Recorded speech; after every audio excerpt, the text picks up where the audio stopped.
Fala galera, beleza? Aqui é o professor Eric Paganini do curso Sou Marinheiro. Estamos aí para mais uma aula de matemática do conteúdo de frações que vai cair na prova de fuzileiro naval. O conteúdo de hoje é um conteúdo mais a título de conhecimento. Por que eu falo isso? Porque ele não está explícito no edital de vocês, só que é também um conteúdo de frações, tá? Vai ser uma aula rápida, vai ter uma listinha de exercícios para vocês treinarem. Vamos lá. Então vamos à nossa aula de número 15 sobre frações. E nós vamos aprender hoje o que são, né, frações próprias, frações impróprias, frações aparentes e o mais importante do dia, que talvez caia na prova, uma coisa que está em desuso, mas que pode aparecer, que é isso aqui, ó, são números mistos. Vamos lá, vamos para o primeiro tópico aí, então. O que seriam frações próprias? Vou escrever aqui para vocês bem rápido, ó. Frações próprias.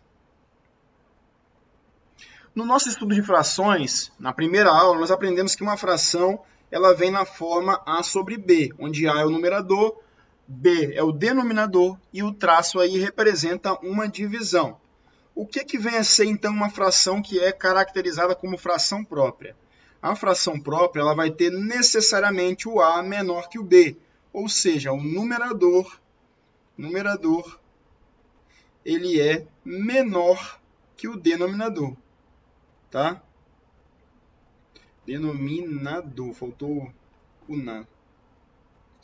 Professor, é só isso? Sim, galera, é só isso. Não tem mais o que explicar aqui. Uma fração própria, então, é aquela que vai ter o numerador menor que o denominador, ou seja, o A menor que o B.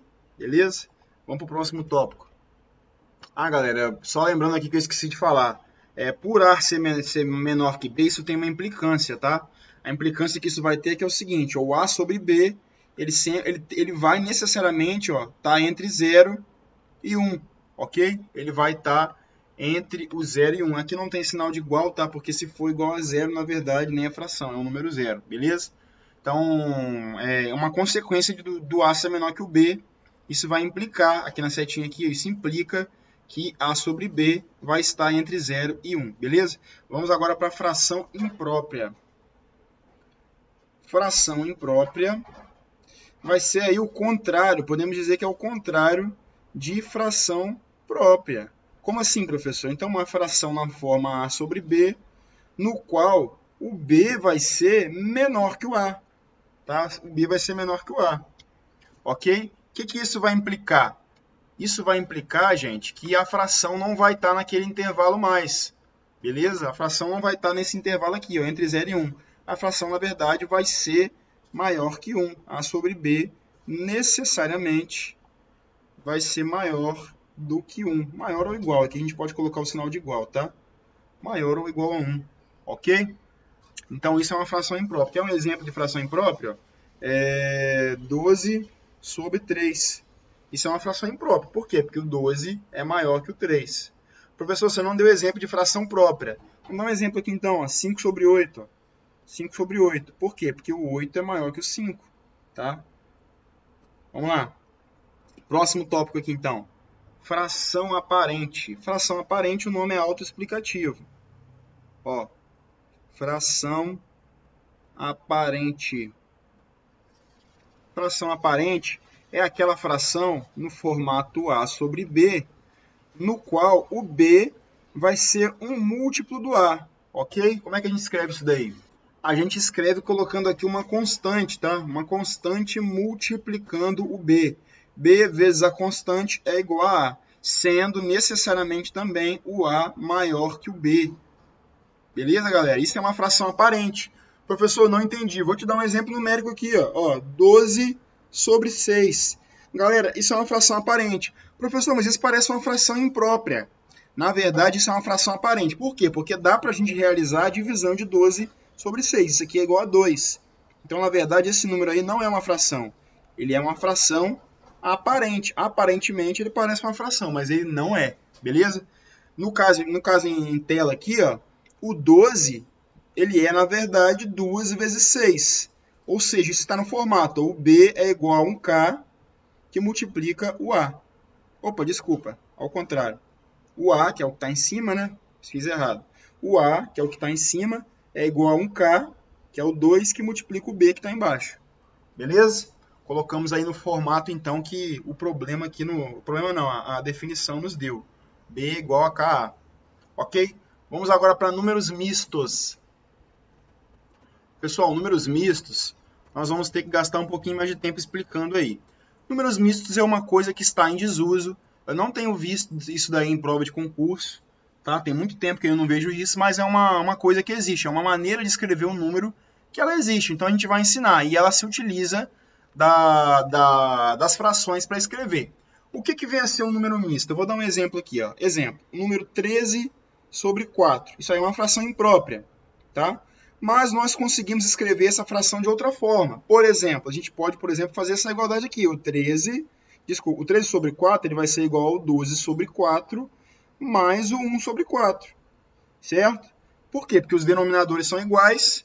Se os denominadores são iguais, eu posso efetuar essa soma aí. Então, isso dá igual a 13 sobre 4. Por quê? Porque 12 mais 1 é igual a 13. Beleza? A gente repete o denominador.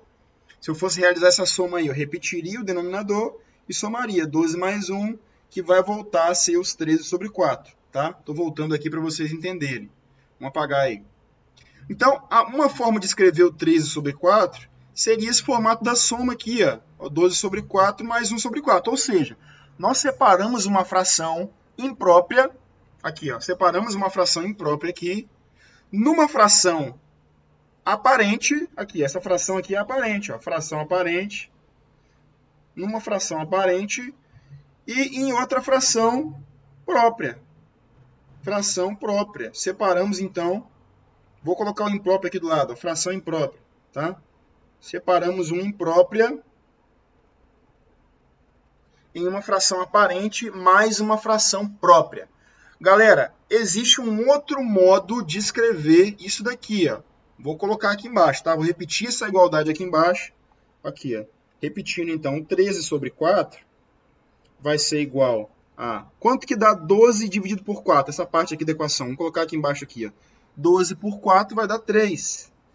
3 mais 1/4. Opa, outra forma de escrever. Eu simplifiquei a fração aparente e transformei ela num número natural. Ok? Agora, o que vem a ser, então, o número misto? Agora que a gente vai entender o que é o número misto. Tá? O número misto vai ser aquele que vai pegar essa forma aqui de escrever, tá? Essa forma aqui de escrever e vai escrever dessa forma aqui, ó. 3 inteiros e 1/4. Professor, o que está escrito do lado direito da equação é igual ao que está escrito do lado esquerdo? Sim, galera, é igual. Infelizmente, é igual. Eu não gosto de usar essa simbologia porque parece que o 3 está multiplicando o 1 sobre 4. Mas não está. Na verdade, esse modo de escrever aqui é como se a gente tivesse, por exemplo, 3 inteiros. Vamos desenhar 3 inteiros aqui, ó. 3 barrinhas inteiras. 1, 2, 3. 3 barrinhas inteiras e uma barrinha com 1/4. Então, se a gente fosse dividir aqui em 4 partes iguais, deixa eu voltar aqui que não vai dar por 4 partes iguais dessa maneira. Vamos lá, 4 partes iguais. Aqui, aí, suponha que tem 4 partes iguais aí, pessoal. Não vou perder tempo dividindo por igual, não. Mas suponha que nós temos aí 4 partes iguais nessas barrinhas. Tá? Então, o que vem a ser esse número composto aí? O número composto, ele está me dizendo aí que nós temos 3 barrinhas inteiras, então vamos pintar 3 inteiras aqui. E temos uma barrinha no qual foi preenchido somente 1/4. Ou seja, isso daí é a mesma coisa que escrever 13 sobre 4. Tá? 13 partes divididas por 4. Tá bom, pessoal? Essa foi a aula de hoje. Eu vou colocar um exercício bem pequenininho sobre essa aula aí lá para vocês fazerem. E é exercício direto, tá? Não vai ter texto para vocês fazerem esse tipo de exercício, não. É só para vocês conhecerem e praticarem mentalmente o que são essas frações aqui e o que são os números mistos, beleza? Vamos que vamos. E vamos estudar com afinco aí. Qualquer coisa, tirem dúvidas comigo, beleza? Abraço.